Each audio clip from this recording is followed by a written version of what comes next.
El conflicto árabe-israelí se presenta en los medios cual disputa territorial. Un argumento común afirma que en el territorio del presente Estado de Israel residía un milenario pueblo árabe palestino que fue desalojado por la fuerza por los judíos sionistas. Para evaluar estas afirmaciones debemos examinar los hechos históricos. Eso haremos aquí. HIR y Faces presentan una serie basada en el libro El colapso de Occidente, el siguiente holocausto y sus consecuencias.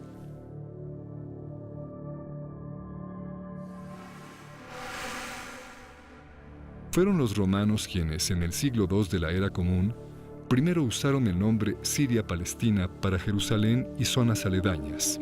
Era un uso incorrecto. En griego, Palestina quiere decir tierra de filisteos, pero los filisteos nunca ocuparon más que una pequeña tira en la costa mediterránea oriental, incluyendo parte de la actual Franja de Gaza, y habían dejado de existir hacía siglos. Los romanos habían conquistado un lugar llamado Reino de Judá, y ellos mismos, al poseerlo, lo llamaron Provincia de Judea. Ambos nombres quieren decir País de Judíos.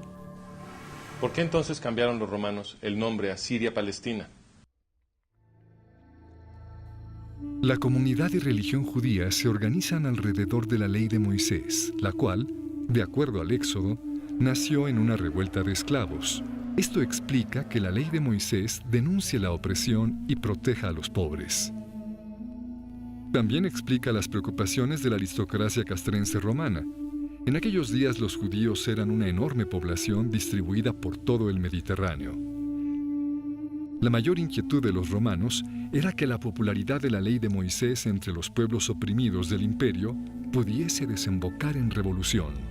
Para evitar ese desenlace, el imperio lanzó enormes matanzas de judíos que ahora recordamos como la Primera Guerra Judía, la Revuelta de la Diáspora y la Segunda Guerra Judía. De acuerdo a los historiadores, en su conjunto y en términos proporcionales, los romanos asesinaron quizá más judíos que Adolfo Hitler.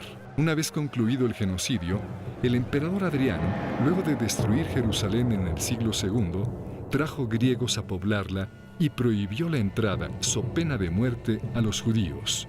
La ciudad fue renombrada Aelia Capitolina y el área Siria-Palestina. En términos políticos, Palestina quiere decir aquí no hay judíos ni se permiten. Algunos judíos permanecieron testarudamente en su tierra santa y muchos otros pronto regresaron. Los romanos continuaron informalmente refiriéndose al lugar como Judea. Con el paso del tiempo, el nombre Palestina se fue usando menos y menos y cesó de tener un referente claro. Bajo el Imperio Turco Otomano, amo de toda el área a partir del siglo XVI, no existía entidad administrativa o política alguna llamada Palestina. En el siglo XX, después de arrebatar Oriente Medio a los turcos en la Primera Guerra Mundial, los británicos revivieron el nombre cuando crearon el Mandato Británico de Palestina. Pero su definición final de Palestina, en 1922, comprendía tan solo una cuarta parte del área que ellos mismos habían bautizado Palestina apenas 2 años atrás. Semejante arbitrariedad apoya la queja del historiador árabe Philip Hitti, quien atestiguara ante el Comité Anglo-Americano de Investigación en 1946. No hay en la historia ninguna Palestina, en lo absoluto. Pero si el nombre Palestina es una creación artificial del Imperio Romano, y más tarde del Imperio Británico, entonces, ¿quiénes son los así llamados palestinos? Esa pregunta la contestó en entrevista con la revista holandesa Trouw, Zahir Muhseen, jefe de operaciones militares de la Organización para la Liberación de Palestina, o la OLP, ahora mejor conocida como la Autoridad Palestina. En una entrevista que otorgó la revista holandesa Trouw, Muhseen explicó: «Los árabes somos un solo pueblo. Es solo por razones políticas que apoyamos nuestra identidad palestina con cuidado, pues es de interés nacional que los árabes aprendan a promover la existencia de un Estado palestino independiente en oposición al sionismo. Es verdad, la existencia de una identidad palestina está ahí solo por razones tácticas. La fundación de un Estado palestino es una nueva herramienta para continuar la lucha contra Israel y por la unidad árabe». En guerra tras guerra, los esfuerzos combinados de varios países árabes fueron derrotados por el pequeño Israel. Así que hacía falta una nueva herramienta, una estrategia de guerra política que combinara terrorismo con diplomacia para lograr lo que la campaña militar abierta no podía. ¿Pero acaso Zahir Muhsein está diciendo que la noción de un pueblo palestino con presunto derecho a la tierra del Estado judío fue simplemente inventado? La Constitución de la OLP parece confirmarlo. En su primera constitución, creada en 1964, la OLP definió Palestina en el artículo 2 con las fronteras que tenía en tiempos del mandato británico. Esta es una referencia a la segunda definición arbitraria de los británicos, la de 1922. ¿Cómo es posible que un poder colonial extranjero del siglo XX pueda definir arbitrariamente las fronteras de la tierra supuestamente ancestral de los palestinos? Pero la verdad es que la OLP ni siquiera adoptó realmente la definición británica. En el artículo 24, la OLP afirmó explícitamente que Judea, Samaria y Gaza, los territorios que ahora reclama para su anhelado Estado, no eran palestinos. Artículo 24. Esta organización no reclama soberanía territorial sobre Cisjordania, en el reino hashemí de Jordania, ni en la Franja de Gaza. En 1968, la OLP reescribió su constitución.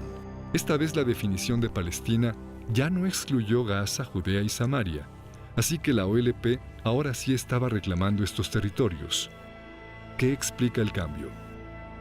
En 1964, cuando la OLP escribió su primera constitución, Egipto estaba ocupando ilegalmente el territorio de Gaza y Jordania estaba ocupando ilegalmente Judea y Samaria.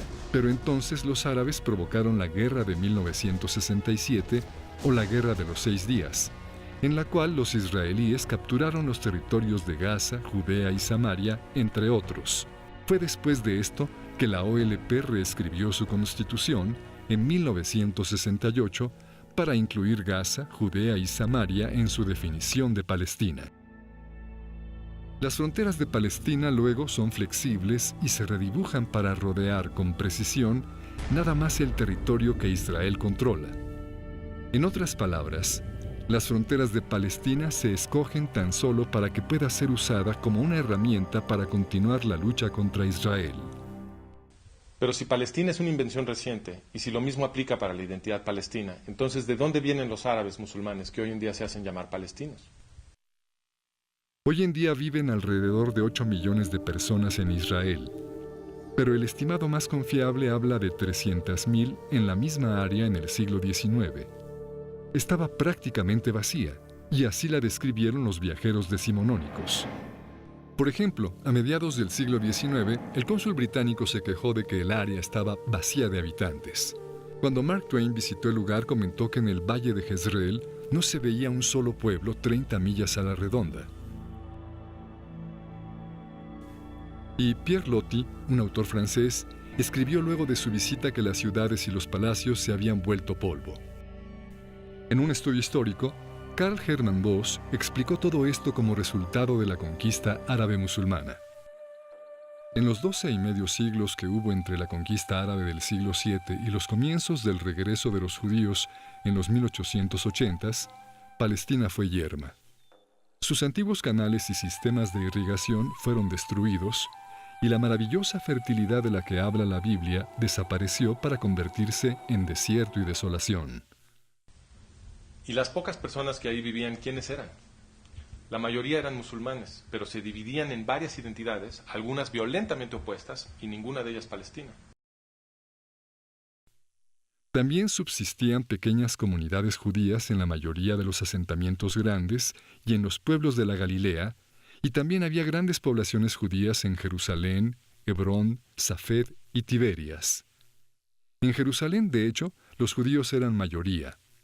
Un documento del consulado británico fechado en 1859 dice: «Los mahometanos de Jerusalén no exceden una cuarta parte de la población entera».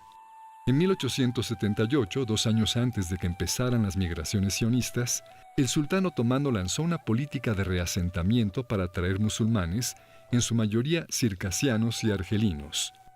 El historiador Arnold Blumberg explica: después de 1880, los empujes del naciente nacionalismo judío, del patrocinio turco de la colonización de musulmanes foráneos y de la inmigración espontánea de árabes atraídos por la nueva prosperidad de Palestina, cambiaron el carácter demográfico de estas tierras. En 1878, enormes olas de inmigración musulmana comenzaron a llegar a lo que había sido en esencia un terreno baldío. Es obvio que la mayoría de quienes ahora se llaman palestinos no tienen raíces milenarias en aquel lugar.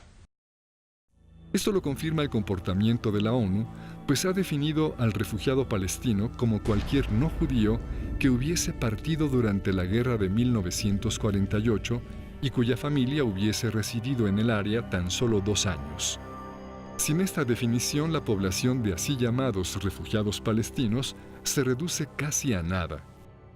Ahora bien, casi todo mundo reconoce que los judíos sionistas se asentaron sobre todo en tierra yerma que nadie usaba. El propio rey Abdullah, quien participaría en el esfuerzo por destruir el incipiente Estado judío en 1948, escribió en 1946: «Me asombré de ver los asentamientos judíos. Habían colonizado las dunas de arena, tomado agua de ellas y las habían transformado en un paraíso». El rescate judío de la tierra produjo un resplandor económico que atrajo a muchos árabes de países vecinos buscando una mejor vida, y estos engordaron las filas de quienes más tarde se harían llamar palestinos. Muchos creen, sin embargo, que los judíos sionistas robaron las tierras sobre las cuales se asentaron. ¿Fue así? Esa pregunta la contestó Haj Amin al-Husseini, padre del movimiento palestino. En 1936, Husseini, muftí de Jerusalén, lanzó su cuarta oleada terrorista contra los judíos del mandato británico de Palestina. La llamó la Revuelta Árabe. Esta violencia duró hasta 1939. En 1937, el gobierno británico envió un equipo a investigar, encabezado por Lord Peel. Su misión era establecer lo que sucedía y por qué. Llamó a Husseini a comparecer como testigo. Sir Glory Hammond preguntó a Husseini si el problema era que los judíos habían tomado tierras árabes por la fuerza. Husseini contestó: «En la mayoría de los casos las tierras fueron adquiridas. Lo que pregunto es si fueron adquiridas por la fuerza, con compulsión, como si hubiesen sido adquiridas para uso público. No, no fue así. No fueron adquiridas por la fuerza. No. Pero entonces estas tierras que ascienden a los 700,000 dúnams, ¿de hecho fueron vendidas? Sí, fueron vendidas, pero el país fue puesto en condiciones para facilitar aquellas adquisiciones. No estoy seguro de estarle entendiendo. Fueron vendidas. ¿Quién las vendió? Los terratenientes. ¿Árabes? En su mayoría eran árabes. ¿Hubo alguna compulsión para que vendieran? Y si así fue, ¿de quién? Como en otros países, hay gente que se ve forzada por las circunstancias, las fuerzas económicas, a vender su tierra. Los terratenientes árabes que, según Husseini, habían sido forzados a vender sus tierras eran los efendi, los grandes señores feudales de la zona. Ellos hacían lo que les viniera en gana. Nadie los forzó a vender.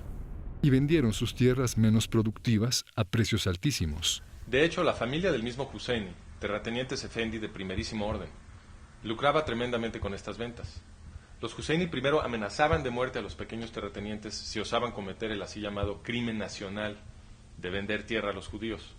Luego compraban esos predios a precios de bancarrota, los consolidaban y se los revendían a los judíos a precios de extorsión. El historiador Nathan Weinstock explica: en otras palabras, la propaganda hipernacionalista se convirtió en un negocio lucrativo, un fraude gangsteril al estilo estadounidense para la aristocracia árabe. En conclusión, es falso decir que un milenario pueblo palestino vio sus tierras arrebatadas por los judíos sionistas. Primero, porque no había tal pueblo palestino en esa tierra, y segundo, porque los judíos sionistas compraron las tierras de terratenientes árabes que las vendieron gustosos a precios muy por encima del precio de mercado. Para ver la documentación detallada que apoya las afirmaciones de este video, visita El colapso de Occidente, el siguiente holocausto y sus consecuencias. Parte 1, capítulo 1. Se ha dicho que Gran Bretaña se alió con los sionistas para establecer el Estado judío, pero los gobernantes británicos de hecho se aliaron con Haj Amin al-Husseini. Ese será el tema de nuestro siguiente video.